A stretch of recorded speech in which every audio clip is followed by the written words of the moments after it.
Olá, meu nome é Thiago Leite. Vamos iniciar agora a aula Exames Laboratoriais.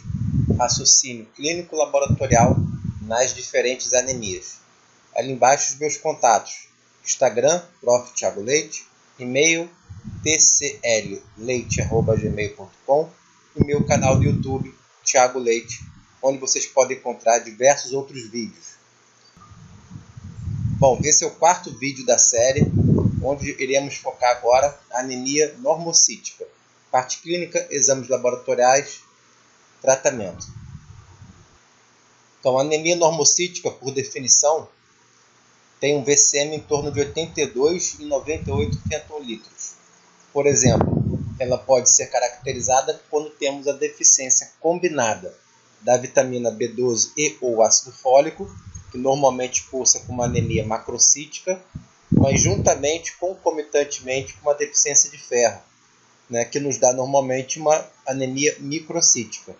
Então, se nós apresentarmos deficiências carenciais de vitamina B12 e ou ácido fólico, mas concomitantemente com deficiência de ferro, existe uma tendência de uma anemia em normocitose.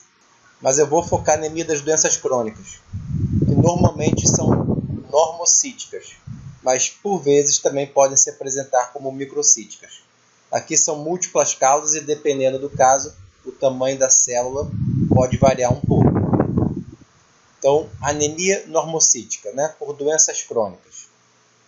Normocitose ou microcitose, como eu já havia destacado. Então, está lá, anemia por doença crônica e anemia normalmente leve, sem necessidade de transfusão, mas pode ser severa, principalmente quando associada à anemia ferropênica. Juntamente com a anemia ferropênica, é a anemia mais comum em pacientes hospitalizados. Se desenvolve no curso infecção, trauma, doenças inflamatórias. E essas doenças inflamatórias, por exemplo, doenças reumatológicas, doenças autoimunes. Além disso, neoplasias também podem apresentar anemia por doença crônica, síndrome de imunodeficiência adquirida, hipertireoidismo, doenças hepáticas e talvez o mais comum aqui seja a doença renal crônica. Podemos ter essa anemia normocítica por algumas questões, dentre elas, atribuída primariamente à diminuição na produção endógena da eritropoetina, a EPO. Então, já sabemos dos outros vídeos que a eritropoetina é fundamental para a hematopoese eficiente. Esse hormônio é produzido no rim. Então, uma doença renal crônica pode estar cometendo a produção endógena da eritropoetina. Menor sensibilidade da medula óssea a esse hormônio, a eritropoetina. Se a função renal é normalizada, a anemia é lentamente corrigida. Nota, mais frequentemente, essa anemia por doença crônica é normocítica, mas pode ser microcítica também. Microcitose ocorre com o decorrer da doença, com a evolução da doença. É uma anemia hipoproliferativa, com reticulocitopenia quando não tratada. Já sabemos, a medula óssea não vai responder de forma adequada. O que temos que fazer é tratar a doença de base. Como a gente acabou de ver, pode ser múltiplas causas. Então, isso nem sempre é muito fácil ou possível de diagnosticar. E uma vez diagnosticando, por vezes o tratamento também é bem difícil e complicado. Bom, e aqui mais uma vez, exemplificando, como já mostrado em vídeos anteriores, porque o processo de inflamação, infecção, trauma, tende a induzir uma anemia mesmo com ferro adequado. Lembra, não estamos falando de uma anemia ferropênica. O problema aqui não é a deficiência ou depressão de ferro, mas ainda assim estamos com anemia, com ferro adequado. Então, o que estaria acontecendo? Então, já está destacado ali no modelo que a infecção, inflamação e até o trauma podem aumentar a expressão daquele hormônio epsidina e regula todo o metabolismo do ferro de forma sistêmica. Então, o que vai acontecer? Nessas condições, o nível de epsidina é muito elevado e o ferro sérico cai devido, número 1, ao aprisionamento do ferro nos macrófagos e células do fígado e menor absorção do ferro no intestino. Como isso acontece? A epsidina consegue se associar àquela proteína de membrana, representada em verde, que é a ferroportina, E uma vez associada à ferroportina, ela induz a sua proteólise. E a ferroportina é fundamental para exportar o ferro das células. Então, o macrófago que está cheio de grupamento M, cheio de ferro, porque ele é a célula que acaba fagocitando essa hemácia senescente, velha. Então, ele fica cheio de ferro intracelularmente, o macrófago, mas não consegue exportar para o meio extracelular. E a absorção pelo enterócito, já que na sua esquerda, também fica prejudicada, porque o enterócito não consegue mais absorver de forma eficiente, uma vez que a ferroportina também está proteolizada. Então, dessa forma, o conteúdo de ferro no nosso organismo fica elevado, mas retido dentro das células, ou seja, uma ferritina mais elevada, ferritina essa que já estaria elevada por conta também desse processo inflamatório, essa infecção. Ela é uma proteína de fase aguda positiva, então ela realmente aumenta nesses momentos. Porém, apesar de termos uma ferritina elevada, o ferro sérico está baixo. Então, os exames laboratoriais, a ferritina tende a estar normal alta, o TBIC está normal ou baixo. Então, o TBIC é a capacidade total de ligação do ferro do soro, quase que um sinônimo da avaliação da concentração de transferrina. Lembro aqui que a transferrina é uma proteína de fase aguda negativa, então ela tende a diminuir durante o processo de infecção e inflamação. O ferro sérico tende a estar baixo, porque a gente acabou de ver, apesar de termos ferro no organismo, isso reflete na ferritina normal alta.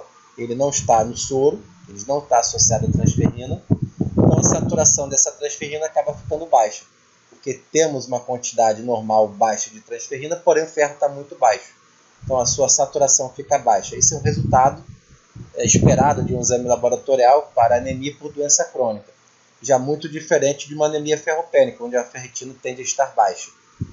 Bom, a hematopoese fica limitada pelo sequestro do ferro e pela menor sensibilidade da medula óssea à eritropoetina, de forma que a gente tem essa anemia, que é leve, normalmente, mas de forma crônica.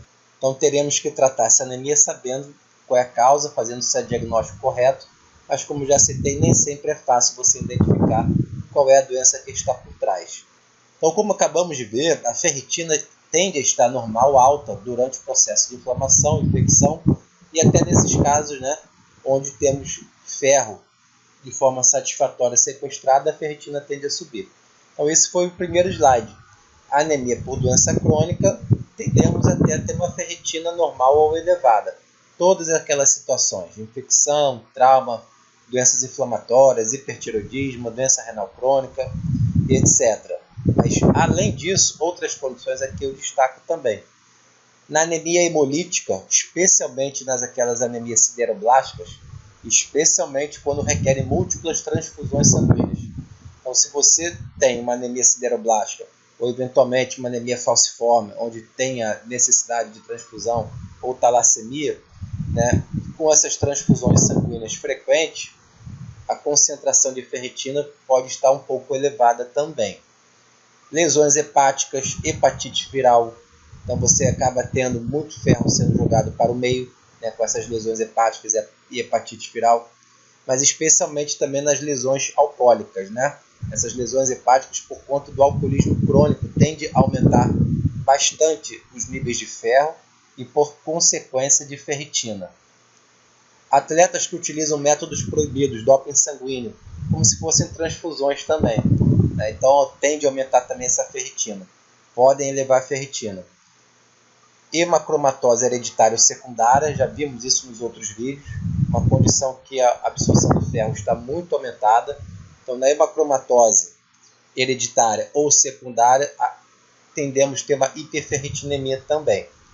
Aqui só uma observação, atletas normalmente estão inflamados, que também tendem a elevar um pouco a ferritina por conta disso, o que diminui seu valor preditivo para a ferritina, pensando no diagnóstico diferencial de anemia ferropriva. Então, estou trazendo um artigo agora, falando sobre o diagnóstico da hiperferritinemia na rotina, ali na prática clínica. Essa hiperferritinemia pode estar associada a diversas condições clínicas, inclusive a doenças. Então, ele destaca aqui nesse trabalho 3 pontos. Temos que determinar se está ocorrendo ou não uma sobrecarga de ferro. Essa hiperferritinemia no nosso cliente é por conta de uma hemocromatose hereditária ou secundária? ou seja, ele aumenta muito a absorção de ferro, a capacidade de absorção de ferro, é por conta disso ou é uma outra condição clínica? Em mais de 50% dos casos, a hiperferritinemia é explicada por 2 ou mais doenças na base. Quais serão essas doenças? E além disso, 90% dos casos é explicado por 4 causas. Então, se você tem um cliente, né, que está com hiperferritinemia, você tem que pensar em 4 situações principais. 4 situações principais de todas aquelas que eu apresentei. E quais seriam as 4? Já iremos ver. Mas antes disso, vale destacar alguns trabalhos na literatura mostrando que, por exemplo, a ferritina alta está associada a 2,4 vezes maior risco de diabetes mellitus tipo 2, hipertensão arterial sistólica, dislipidemia, obesidade central. Então, o que acontece? Se você tem uma hiperferritinemia, no caso uma ferritina acima de 200 a 300, aumenta muito o risco aí de diabetes mellitus, nessa outra publicação. Então, é muito importante realmente identificar essa hiperferritinemia no exame laboratorial, saber a causa e tentar tratá-la. Bom, se aumenta o risco de diabetes mellitus tipo 2, hipertensão arterial sistólica, dislipidemia, obesidade central, com certeza também aumenta o risco aí para a síndrome metabólica, como foi evidenciado nessa meta-análise de estudos observacionais. Então, a hiperferritinemia estando associada ao risco, de síndrome metabólica, sabendo que 90% dos casos são 4 causas principais e tentar tratar. Então, quais são as 4 causas principais que cursam com hiperferritinemia? Vamos a elas. É o alcoolismo, é o mais comum, e não está associado à sobrecarga de ferro. Então, a hiperferritinemia está presente em 40 a 70% dos alcoólatras crônicos, não necessariamente é proporcional à quantidade de álcool consumido. O álcool aumenta a síntese de ferritina e inibe a síntese de hepcidina, aumentando então os estoques de ferro, aumentando a ferritina. Além disso, 85% dos alcoólatras, a ferritina fica abaixo de 1000 microgramas por ml, saturação da transferina normal. Porém, 15% dos alcoólatras, a ferritina fica acima de 1000 microgramas por ml. E a saturação da transferrina, olha lá, acima de 60%, bastante elevado, mostrando que realmente a quantidade de ferro está elevada, a ferritina está elevada e a saturação da transferina também está muito elevada. Se temos a hiperferritinemia associada a uma saturação de transferrina normal baixa, pense no alcoolismo. Além disso, a ferritina diminui em 50% com 2 semanas de abstenção do álcool e tende a normalizar em 6 semanas após a abstenção do álcool. Alcoólatras crônicos cursam com anemia macrocítica. Então, se você olha lá o resultado do hemograma, um VCM alto, macrocitose, já é um alcoólatra ali, você já está desconfiando que ele é alcoólatra. Hiperferritinemia. O alcoolismo é a primeira causa, é a mais comum que cursa com hiperferritinemia. E a saturação da transferrina está normal ou baixa, você pensa aí no alcoólatra de fato. Por conta que 85% dos alcoólatras cursam com a saturação de transferrina normal, e cursam também com hiperferritinemia em 40 a 70% dos casos. E cursam também com anemia macrocítica na maioria das vezes. Esse é um quadro que você pode estar fechando. Bom, uma outra pergunta que podemos ter, primeiro, qual é a segunda causa mais comum para a hiperferritinemia? Já vou mostrar. E além disso, essa saturação de transferrina está normal ou está baixa? Ok. Mas será que temos concomitantemente um processo inflamatório? É exatamente a segunda pergunta. O processo inflamatório está evidente nesse momento? Inflamação aguda ou crônica, independente da causa, é a segunda causa mais comum para hiperferritinemia. E aí você se pergunta, meu paciente está inflamado? Aí a gente pode analisar pelo exame da PCR, então proteína C reativa. Bom, se a PCR estiver elevada, o seu cliente provavelmente está inflamado. É uma inflamação aguda ou crônica que pode estar cursando então com essa hiperferritinemia. PCR. Se você tem então uma hiperferritinemia com a saturação de transferrina normal, uma PCR normal, inflamado você não está. Você pode até ser um alcoólatra, como a gente acabou de ver. Uma outra possibilidade é uma sobrecarga de ferro hepática. Uma sobrecarga de ferro hepática pode estar acontecendo. Ambos cursam com uma ferritina elevada, inflamação aguda ou crônica, hiperferritinemia, segunda causa mais comum. Então, ela cursa com uma ferritina elevada. Como diferenciar então essas duas situações? O PCR. Mas além disso, a questão da transferrina, que é o que eu estou explorando aqui agora no momento. Então, tanto na condição de inflamação aguda ou crônica, a ferritina está elevada. Na sobrecarga de ferro, a ferritina também está elevada, mas a saturação de transferrina vai estar baixa nessa inflamação aguda ou crônica. Então, a saturação de transferrina tende a estar baixa na inflamação aguda ou crônica, como a gente já sabe, por conta que o ferro está sequestrado no meio intracelular lá do macrófago e das outras células. Então, a transferrina fica baixa. E na sobrecarga de ferro, a saturação de transferrina está elevada. Muito ferro circulante saturando aquela transferrina. Então, olha a importância aí do entendimento da bioquímica, da fisiologia básica do metabolismo do ferro para compreender o resultado do exame laboratorial, não ficar apenas decorado. Então, olha lá, inflamação aguda ou crônica, independente da causa, não está associada à sobrecarga de ferro. Induz maior síntese de epsidina, o cidadão está inflamado. Epsidina elevada induz sequestro do ferro nos enterócitos e macrófagos e outras células também.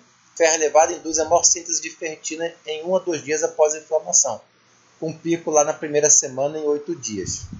A ferritina chega a 500 a 700 microgramas por litro durante esse processo inflamatório. Essa ferritina, inclusive, está até mais elevada do que nas doenças autoimunes. Porém, não está mais elevada em alguns casos do alcoolismo crônico, como a gente pôde perceber.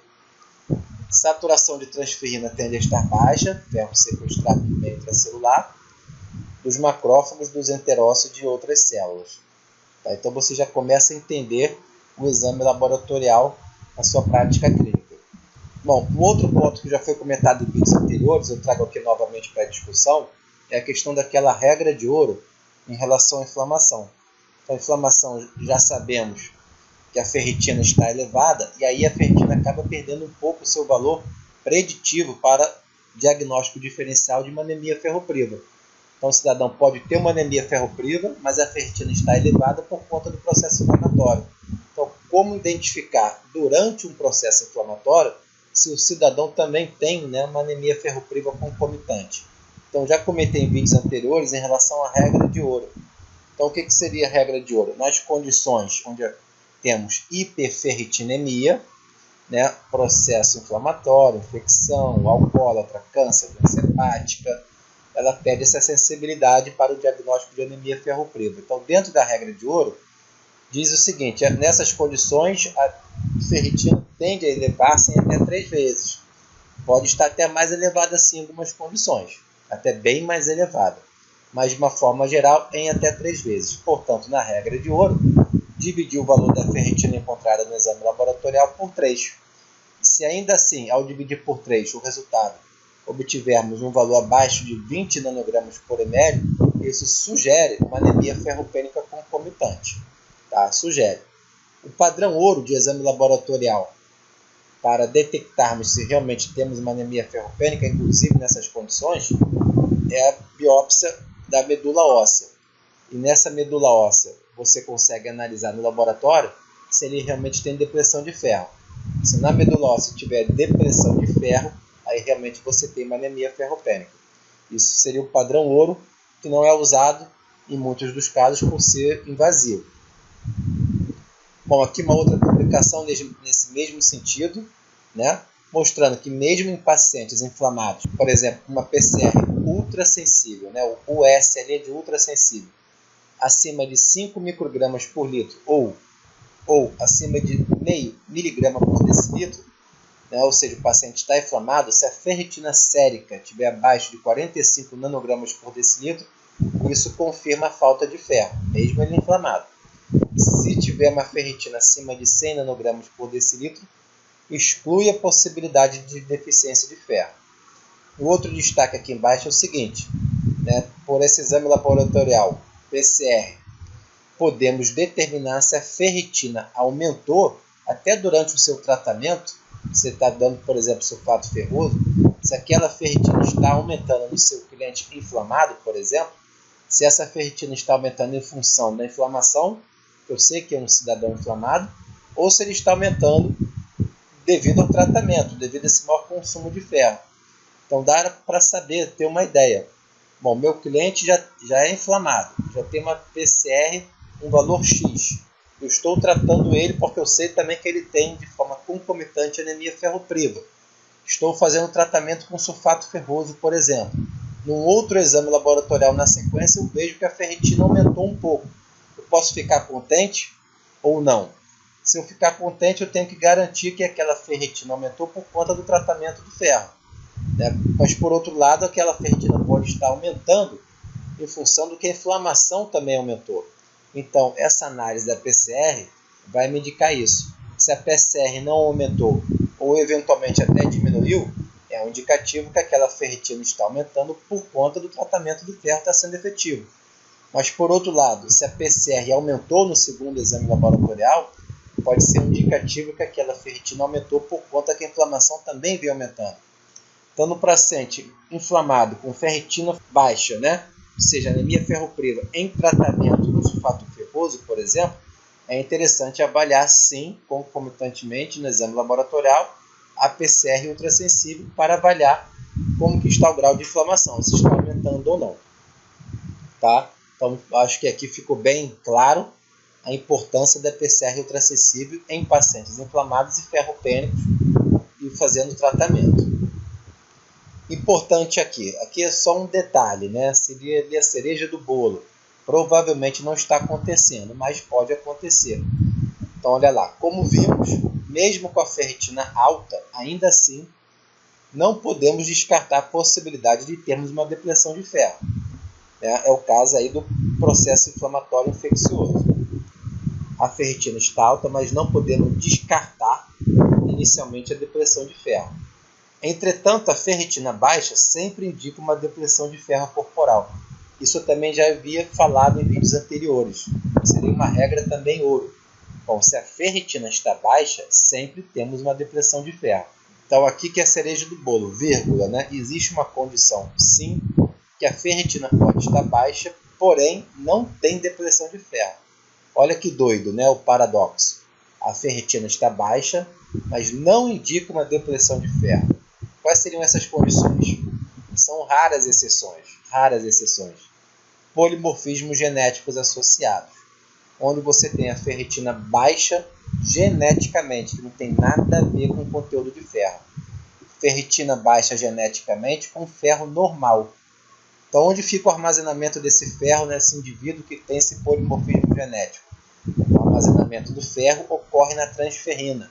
Não tem como ocorrer na ferritina porque ela está muito baixa geneticamente. Então, podemos ter, nesse caso, uma saturação de transferrina bem elevada, que passou o seu estoque do ferro nesse polimorfismo, com uma ferritina normal baixa. Normalmente, isso não ocorre.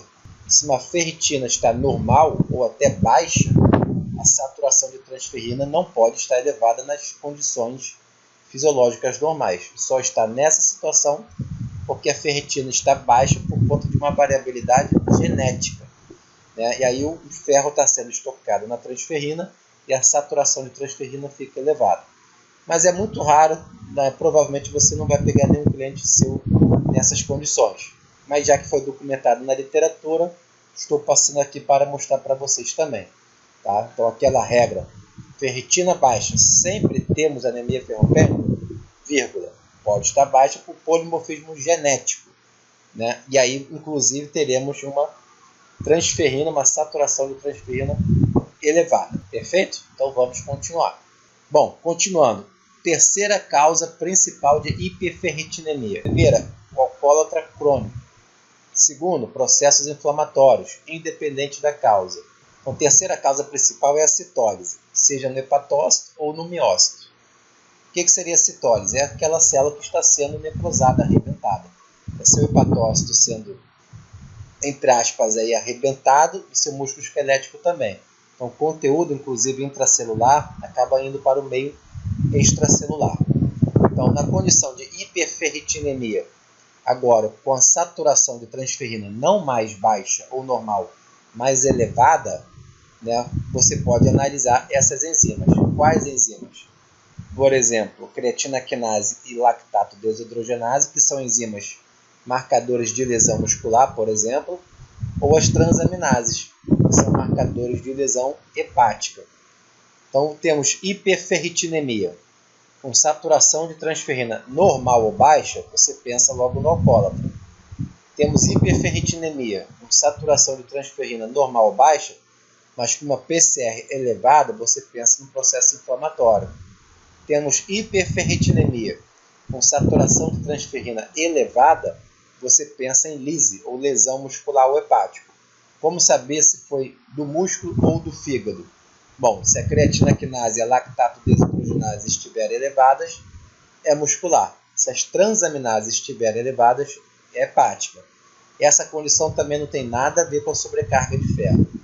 Tá? Então, por exemplo, uma hepatite aguda ou crônica pode induzir mais do que 10.000 microgramas por litro de ferritina, concomitante saturação da transferrina. Então, realmente, a saturação da transferrina está elevada. Hepatite crônica induzida por vírus, a sobrecarga de ferro realmente é rara, sendo normalmente moderada, a ferritina elevada em 30 a 40% dos casos. Hepatite crônica, se for alcoólatra, existe uma chance maior de termos também uma sobrecarga de ferro. A condição de rabdomiólise é aquela condição onde o músculo também é lesionado, lisado. Então, rabdomiólise pode cursar com creatina quinase, lactato desidrogenase elevada, até mioglobina elevada também.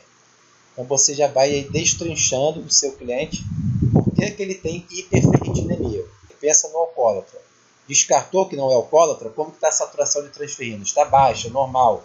Pensa processo inflamatório. Avalia PCR, principalmente a ultrassensível.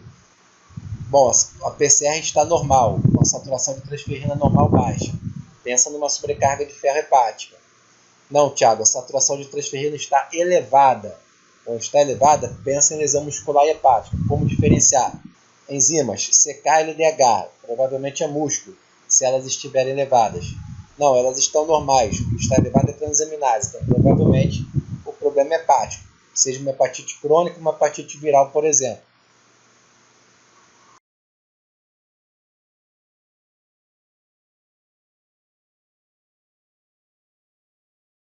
E na sequência, não, as enzimas estão baixas. E aí você pensa então na hemacromatose, que seria o mais comum daquelas condições ali.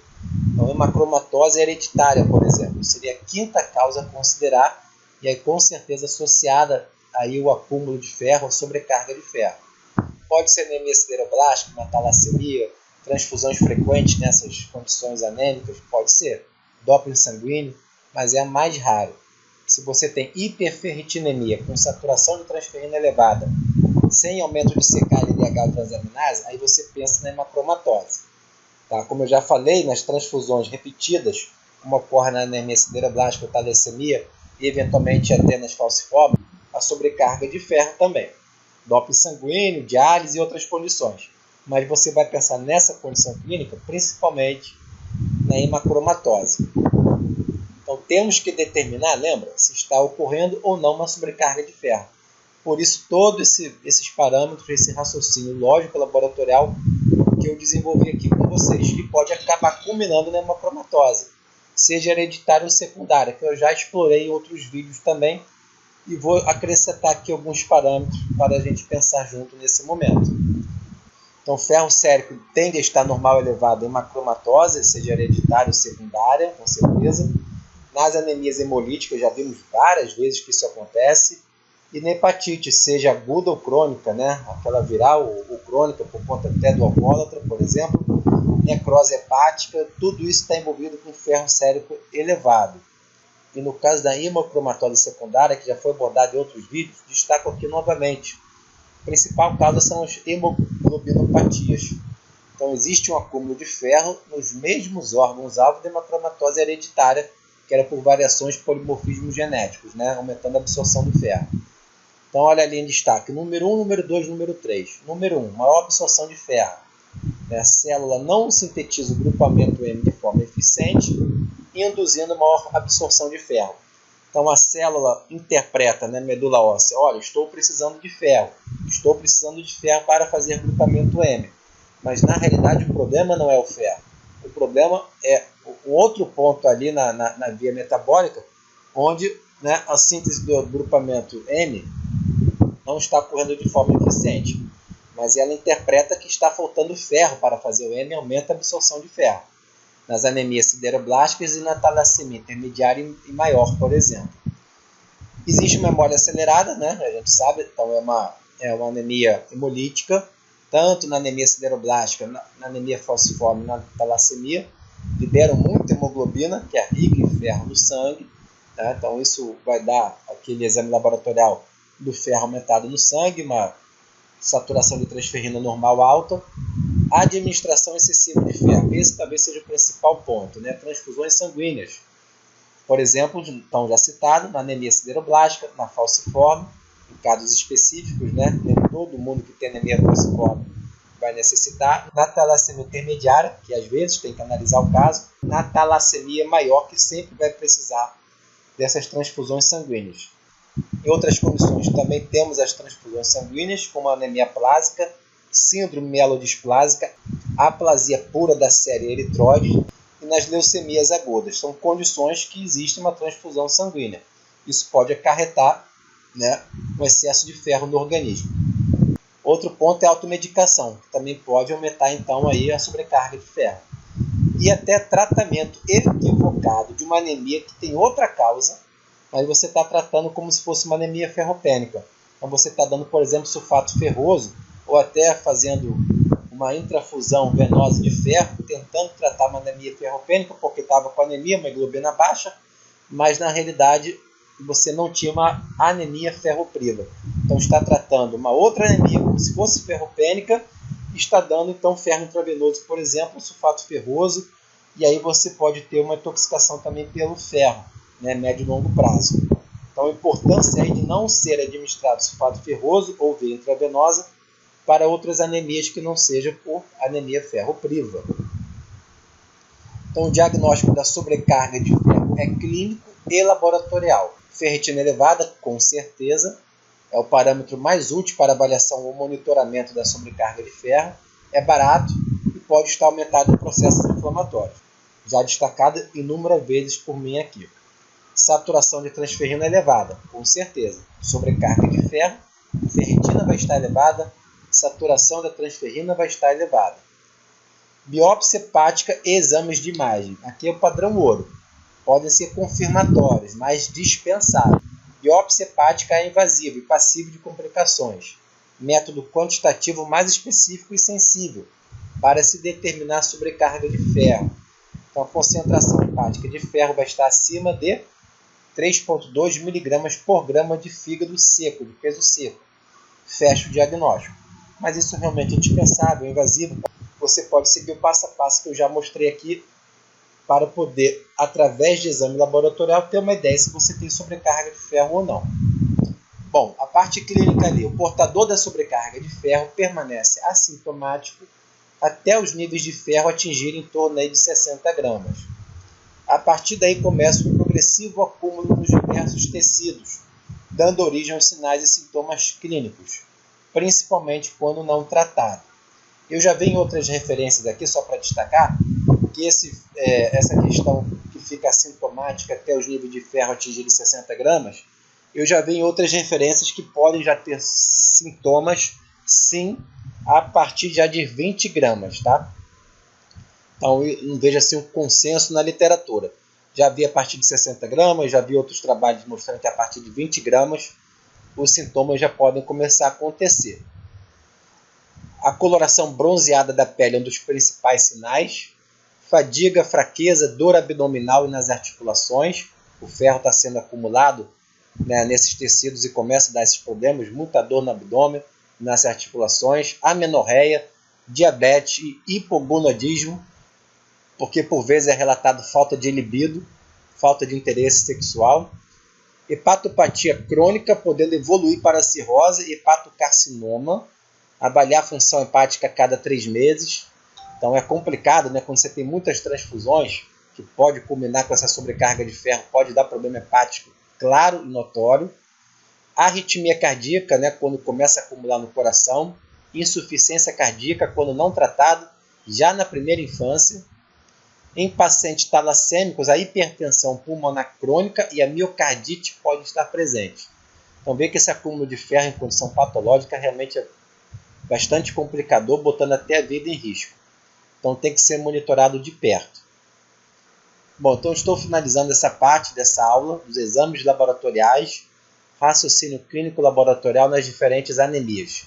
Espero que tenham gostado e até a próxima.